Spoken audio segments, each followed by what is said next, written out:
Reason number 1, talking to the police cannot help you. If the police are talking to you, it's because they suspect you have committed a crime.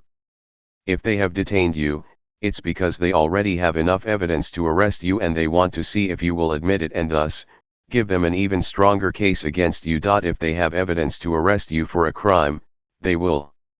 If they don't, they won't. It's as simple as that. Talking to them or not talking to them won't make a difference. No one has ever talked his way out of an arrest. If the police have enough evidence to arrest, they will. If you deny that you committed the crime, they will not believe you. They already have evidence suggesting that you committed the crime. They'll assume you're just doing what every criminal does in denying the offense. It will not prevent you from getting arrested. This is completely contrary to popular belief. For some reason, many people think that they are savvy enough or eloquent enough or well educated enough to be able to talk to the police and convince the police not to arrest them. But ask any police officer if because of the eloquence and convincing story of the suspect, they have ever been convinced not to arrest somebody whom they had originally intended to arrest, and they will tell you no. They will tell you that in their experience, no one has ever talked themselves out of getting arrested. Talking to the police cannot help you. It cannot prevent you from getting arrested. It can only hurt.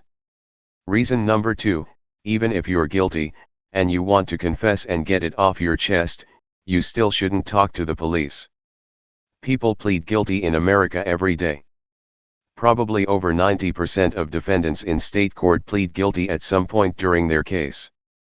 There is plenty of time to confess and admit guilt at a later stage of the proceedings. What's the rush? Get a lawyer first. Let the lawyer set up a deal whereby you get something in exchange for accepting responsibility for the offense.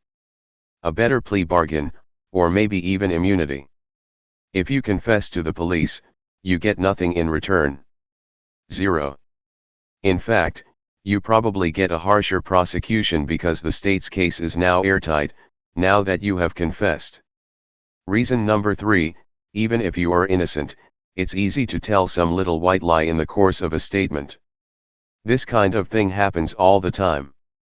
A person who is completely innocent and who is trying to vehemently assert their innocence will go overboard and take it a little bit too far and deny some insignificant fact, tell some little white lie, because they want to sound as innocent as possible.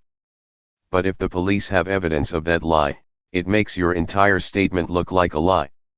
The prosecutor will ask, why did he lie to the police? Why indeed would he lie to the police, unless he were guilty? That little white lie could be used to destroy your credibility at trial. Top 10 reasons why you should not talk to the police. Read more at http://the-free-thought-project.com/top-10-police/number sign 7QXBBPZU40HJ25SL.99. An example would be a man who is questioned about a murder. He wants to sound innocent. He wants to sound nonviolent. He is, in fact, innocent. So he denies everything. He denies the killing.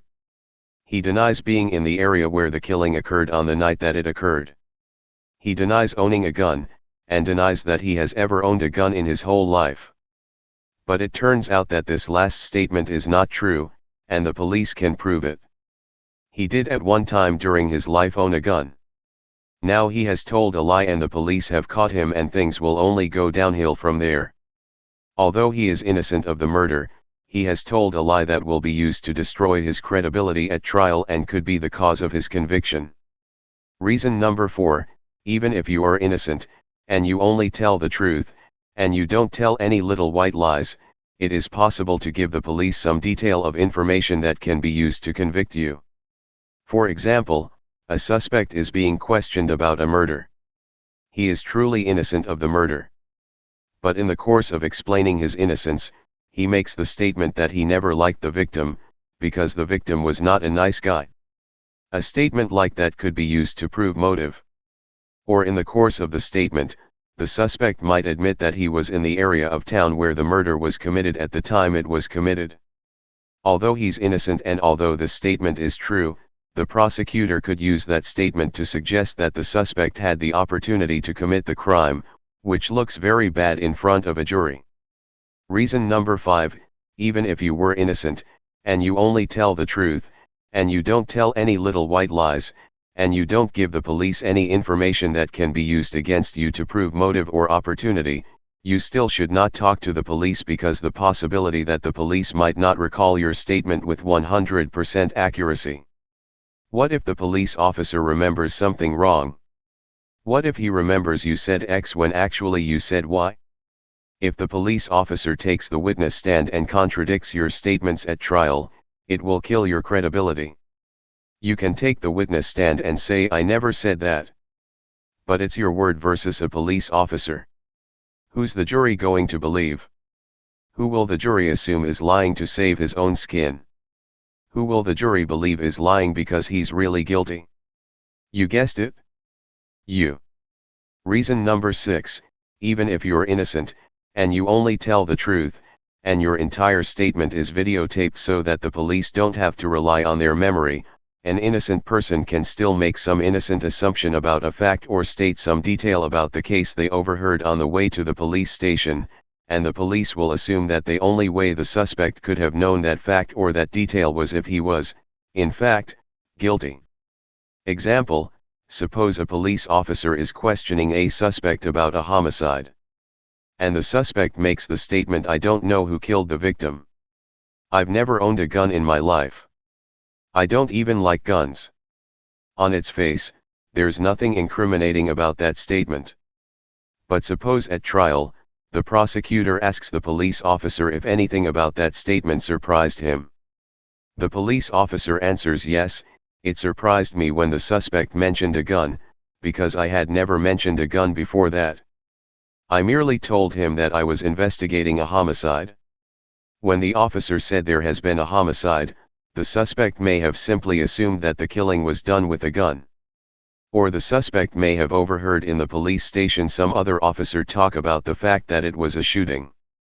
But if the officer taking the statement had never mentioned a gun or a shooting, and the suspect makes the statement that he had never owned a gun, you give the prosecution the opportunity to create some high drama, suggesting that suspect has had a Freudian slip, and has made a statement about a gun because he is, in fact, the murderer. And as the murderer, he knew that a gun was used. Reason number 7, even if you're innocent, and you only tell the truth in your statement, and you give the police no information that can be used against you, and the whole statement is videotaped, a suspect's answers can still be used against him if the police, through no fault of their own, have any evidence that any of the suspect's statements are false, even if they are really true. Suppose the police have a statement from a witness who claims to have seen the suspect in the area where the crime was committed at the time of the incident. Suppose further that this witness is actually wrong, but has made an honest mistake. The suspect then gives a statement to the police in which he says he was nowhere near the area where the crime took place at the time of the incident.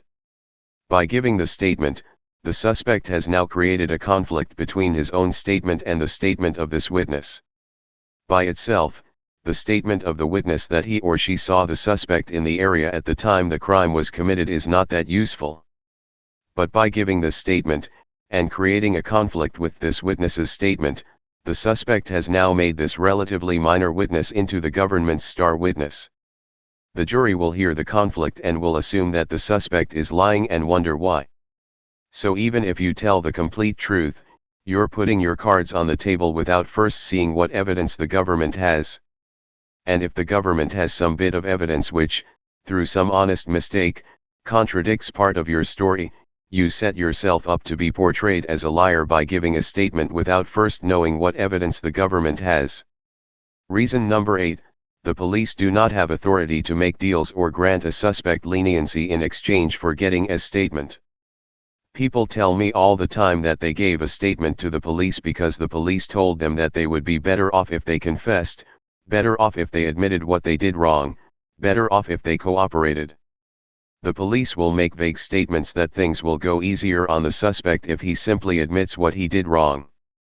The police will also make vague statements suggesting that they will do what they can to help the suspect, that they will put in a good word for the suspect, if the suspect will just come clean. Number one thing to remember, the police do not have authority to make deals, grant immunity, or negotiate plea agreements. The only entity with that authority is the district attorney in state court and the U.S. attorney in federal court. Despite their claim that they are trying to help you, the only help police are providing when they take your statement is giving you rope with which to hang yourself.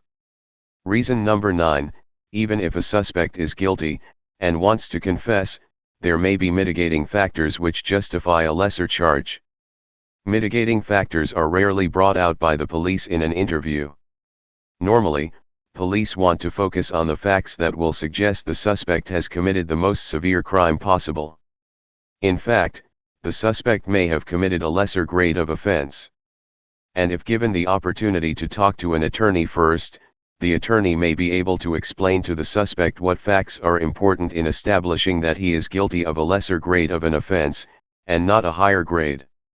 A confession presented in this context to the district attorney's office might result in a lesser charge and a more appropriate and fair penalty. Reason number 10, even for a completely honest and innocent person, it is difficult to tell the same story twice in exactly the same way. If you tell your story one time at trial and you tell the truth and you're innocent, there's very little the prosecutor can do by way of cross-examination. But if you've told your story twice, once at trial, and once previously in a statement to the police, many months apart, the chances are very high that, even if you are telling the truth, some little details in your statement are going to change. A good cross-examiner will pick up on these changes and will relentlessly question you about them in an effort to make it look like you are lying. So for all these reasons, whether you are guilty or innocent, whether you want to confess or want to exonerate yourself, whether you're poorly educated or the most eloquent speaker in the world, you should never, ever, under any circumstances, give a statement to the police when you have been detained as a suspect. Note: credit for some of the top 10 reasons goes to Professor Duane at Regent University Law School. Read more at http://thefreethought project.com/top-10-reasons-talk-police/number sign 7QXBBPZU40HJ25SL.99